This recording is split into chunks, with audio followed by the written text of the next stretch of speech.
Well, good morning, everyone. It's really good to be with you this morning, even virtually, to be preaching to you and to be with you on the online chat. It has already been, I think, 5 years since I interned at Zion, which feels like a long time, but I remember that experience so fondly and remember all of you so fondly. And so it is really fun for me to get to be with you in worship this morning. Today we are looking at Genesis 18 and then some verses from Genesis 21. This is the story of Abraham and Sarah being promised the birth of a son. So I invite you to hear the word of the Lord from Genesis 18. The Lord appeared to Abraham near the great trees of Mamre while he was sitting at the entrance to his tent in the heat of the day. Abraham looked up and saw 3 men standing nearby. When he saw them, he hurried from the entrance of his tent to meet them and bowed low to the ground. He said, "If I have found favor in your eyes, my Lord, do not pass your servant by. Let a little water be brought, and then you may all wash your feet and rest under this tree. Let me get you something to eat, so you can be refreshed and then go on your way, now that you have come to your servant." "Very well," they answered, "do as you say." So Abraham hurried into the tent to Sarah. "Quick," he said, "get 3 seahs of the finest flour and knead it and bake some bread." Then he ran to the herd and selected a choice, tender calf and gave it to his servant, who hurried to prepare it. He then brought some curds and milk and the calf that had been prepared and set these before them. While they ate, he stood near them under a tree. "Where is your wife Sarah?" they asked him. "There, in the tent," he said. Then one of them said, "I will surely return to you about this time next year, and Sarah, your wife, will have a son." Now Sarah was listening at the entrance to the tent, which was behind him. Abraham and Sarah were already very old, and Sarah was past the age of childbearing. So Sarah laughed to herself as she thought, "After I am worn out and my Lord is old, will I now have this pleasure?" Then the Lord said to Abraham, "Why did Sarah laugh and say, 'Will I really have a child now that I am old?' Is anything too hard for the Lord? I will return to you at the appointed time next year, and Sarah will have a son." Sarah was afraid, so she lied and said, I did not laugh. But he said, "Yes, you did laugh." And then to chapter 21. Now the Lord was gracious to Sarah as he had said, and the Lord did for Sarah what he had promised. Sarah became pregnant and bore a son to Abraham in his old age, at the very time God had promised him. Abraham gave the name Isaac to the son Sarah bore him. When his son Isaac was 8 days old, Abraham circumcised him as God commanded him. Abraham was 100 years old when his son Isaac was born to him.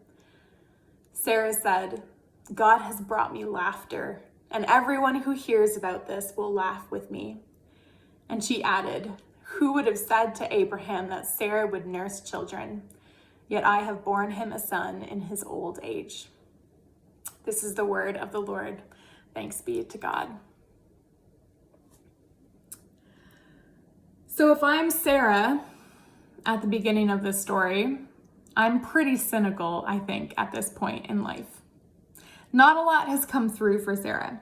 This is probably not the life she envisioned for herself as a young woman back when she was called Sarai. Then she lived in the city of Ur in Sumeria, right on the southern banks of the Euphrates River, the heartbeat of the world's first great civilization. Ur was a metropolis. It was the New York or London or Paris of the 19th century BC world. And Sarai was married to Abram, a man of standing and wealth and some prestige. Things were going pretty okay for Sarai. But then Abram's father, Terah, decides to uproot the family and take them to the land of Canaan.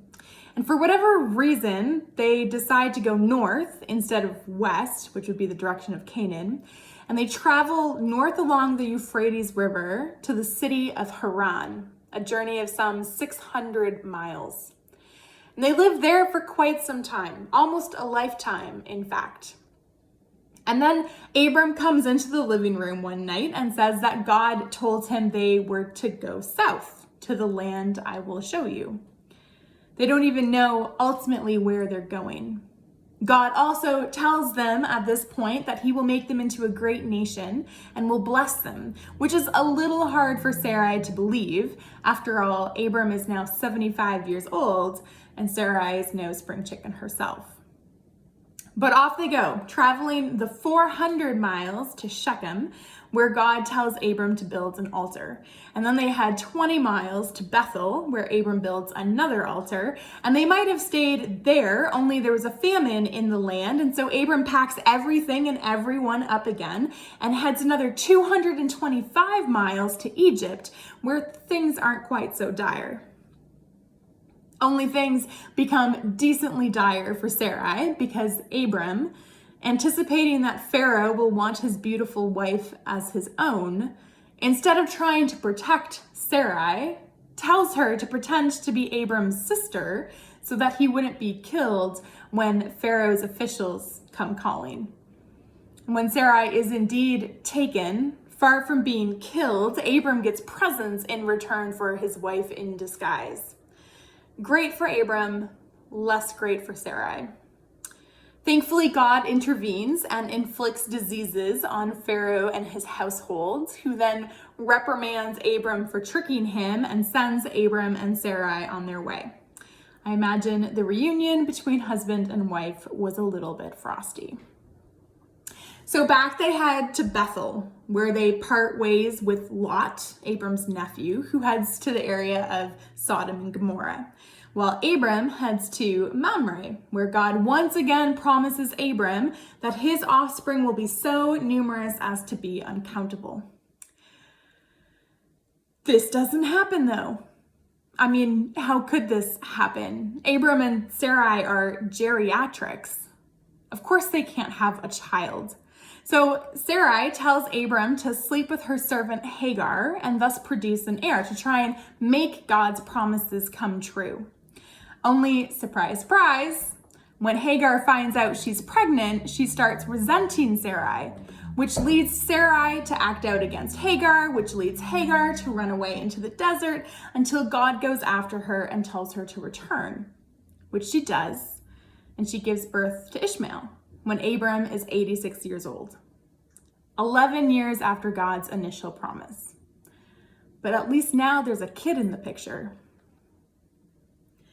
Another 13 years go by.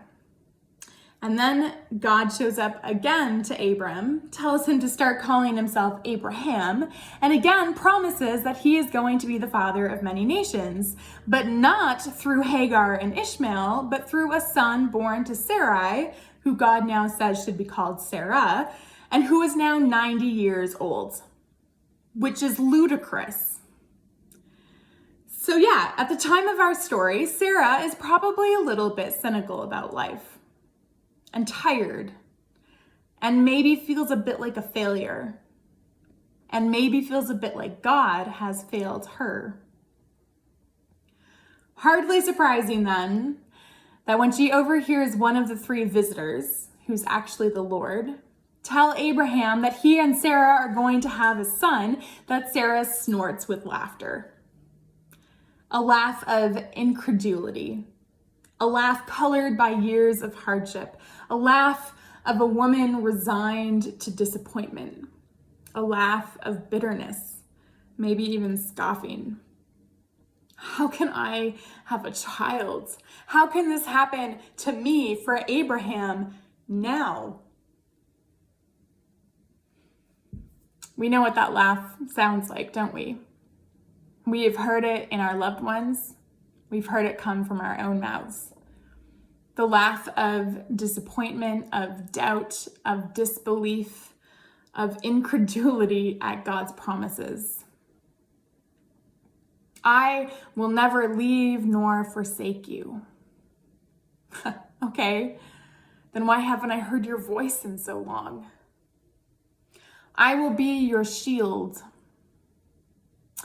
Okay, sure. Only right now my boss is accusing me of something I didn't do and I'm probably going to lose my job. I will renew your youth like the eagles. That gets a chuckle out of us after our second knee surgery. I will give you rest. Great, can you come babysit the kids one evening then, God? I will cause justice to roll down like a never-failing stream. Oh, okay, great. Allow me to point you to Exhibit A, God, where you will see a people oppressed by racism, and then Exhibit B, where you'll see another people oppressed by classism, and another people oppressed by sexism, and a massive divide between the wealthy and the poor. Yeah, we've heard God's promises. And when we are tired and we're disappointed and we are sick of waiting, when it seems that all of the evidence points to the contrary of those promises coming true, it's best, it's safest really, to just laugh in resignation and get on with our days, taking care of things ourselves. If you're going to make a promise, God, you got to come through on that promise. Let us know when you're feeling up to it. Q chapter 21. Now the Lord was gracious to Sarah as he had said, and the Lord did for Sarah what he had promised. Sarah became pregnant and bore a son to Abraham in his old age, at the very time God had promised him. When the time was right, when God's time was right, Sarah bore a son and named him Isaac. God came through on his promise, and he did it in an unexpected, surprising, downright kind of ridiculous way.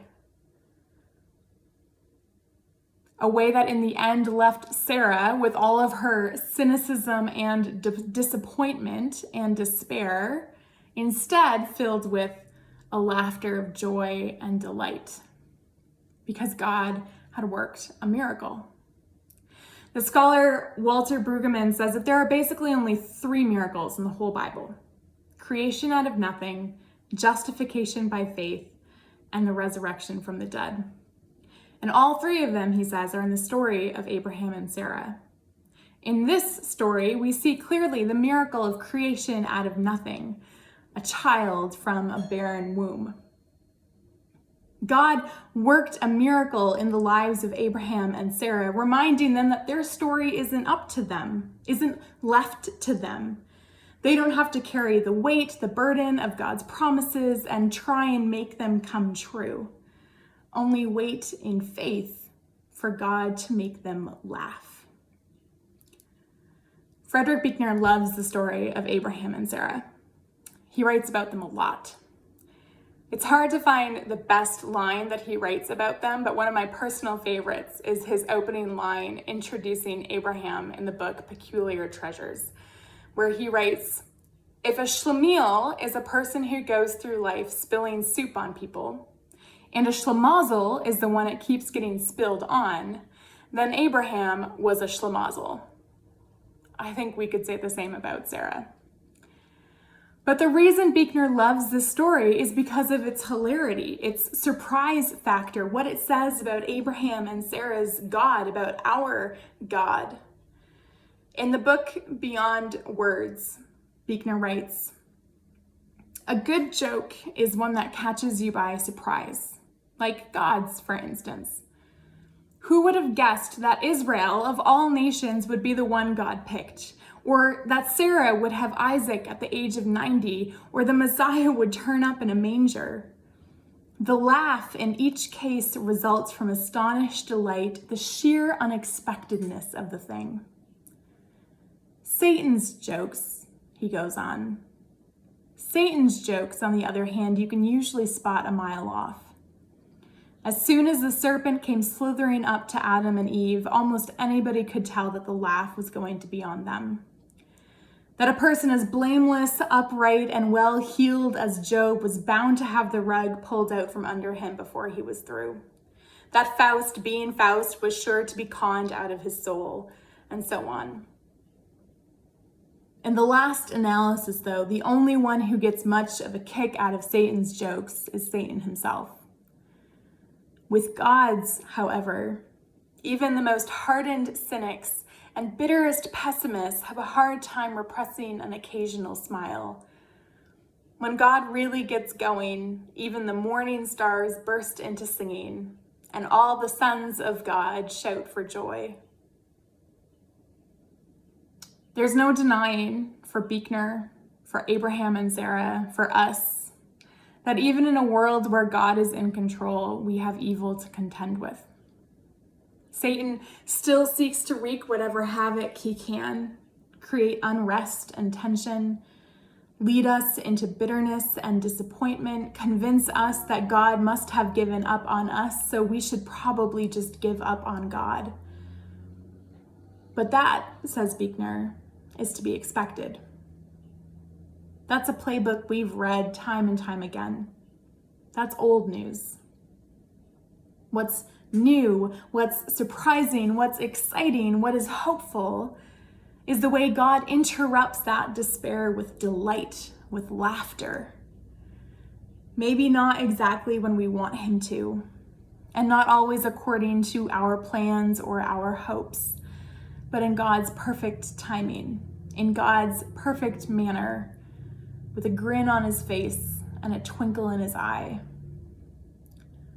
For is anything, says the visitor, who is in fact God, is anything too hard for the Lord? For the God who created a world where tulips know the exact moment they are to bloom.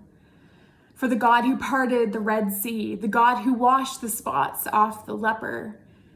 Is anything too hard for the God who raised Lazarus from the dead, who made a shepherd boy to be a king, who caused the apostles to speak languages not their own? Is it too hard for God to bring forth a child from a barren womb or a child from a virgin? Because thousands of years after the visitors told Sarah that she would have a child, a visitor showed up to another woman, a much, much younger woman, and told her the same news. And in response to her question, this visitor answered the first visitor's question. Nothing, he says, nothing is impossible with God. And Mary, filled with the Lord's blessing, sings a song of laughter. My soul magnifies the Lord, and my spirit rejoices in God my Savior, for he has looked with favor on the loneliness of his servant. Surely from now on all generations will call me blessed. For the Mighty One has done great things for me, and holy is his name. His mercy is for those who fear him from generation to generation. He has shown strength with his arm. He has scattered the proud in the thoughts of their hearts. He has brought down the powerful from their thrones and lifted up the lowly. He has filled the hungry with good things and sent the rich away empty. He has helped his servant Israel in remembrance of his mercy, according to the promise he made to our ancestors, to Abraham and to his descendants forever. Note the tense that Mary uses. This is what God has done. And because we know what God has done, we live in hope for what he will do. And what God has done is lived out what is perhaps the greatest joke of all. God himself came and lived with his people and then died for his people. And in that moment when everything seemed lost, he pulled a fast one that must have had the angels spinning and rose from the dead, death defeated. This, the fulfillment of the very first promise God made, that a child of Eve would crush the head of the serpent. And that child of Eve, the Son of God, is with us, filling our lives with unexpected and surprising delight, giving us the assurance and strength to persevere in hope as we wait for the final fulfillment, the greatest delight of all, the restoration of all things, that day of the Lord, when our God comes with laughter and is our joy. Amen.